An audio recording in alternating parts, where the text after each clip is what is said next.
Okay, the Yalta Conspiracy. It's very interesting. Yalta Conspiracy. Okay. In the Ukraine, back in 14, back in 1946, there was a meeting. The three big ones gathered. That's Sir Winston Churchill, Roosevelt, the American president, and Stalin. Now, there's two Roosevelt presidents, and there seems always to be a confusion amongst them. I don't know why. So, but that's Franklin D. Roosevelt, okay, and Stalin, okay.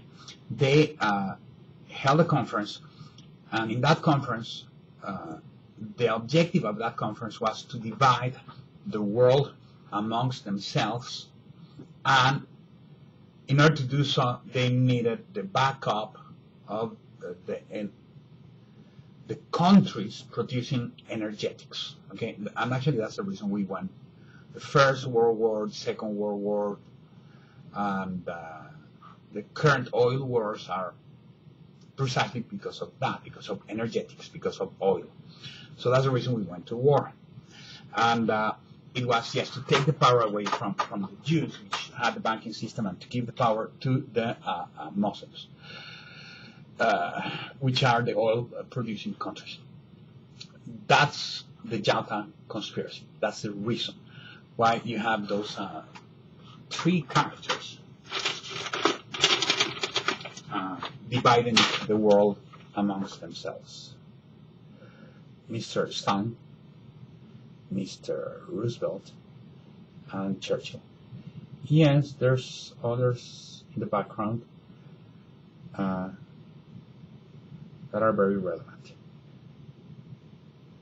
That's King Faisal. And basically what they did, they divided the world amongst themselves,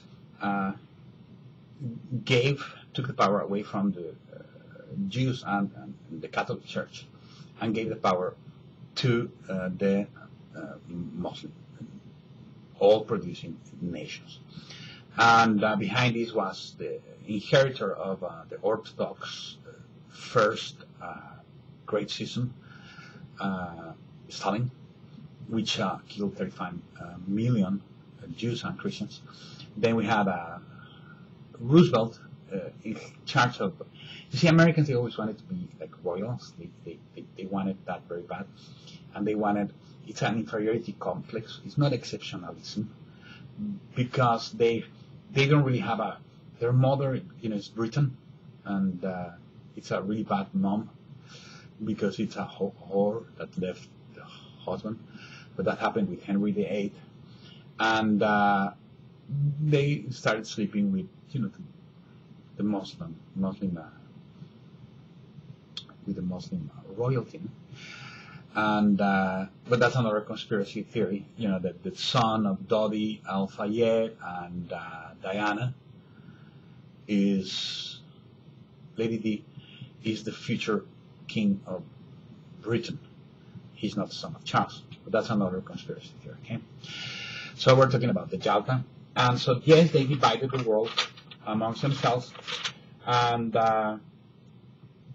KGB and CIA, all the intelligence services of back then, it didn't formally exist as a central intelligence agency, but the intelligence services of the United States of America,